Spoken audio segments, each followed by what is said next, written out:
Hi guys, welcome to this new video tutorial. In this video I will show you how you could easily change the location or the folder where your virtual machines are being saved.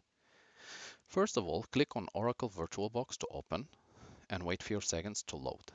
Click on File, Preferences, and at this stage click on Export. Under General, look for Default Machine folder. Click on it, Other. We will select the file and we will click Select Folder and click OK. Close and reopen again to have your settings saved. Let's check again. And as you can see, the folder has been changed. At this stage, any future creation or any virtual machine created here, it will be saved on that specific folder.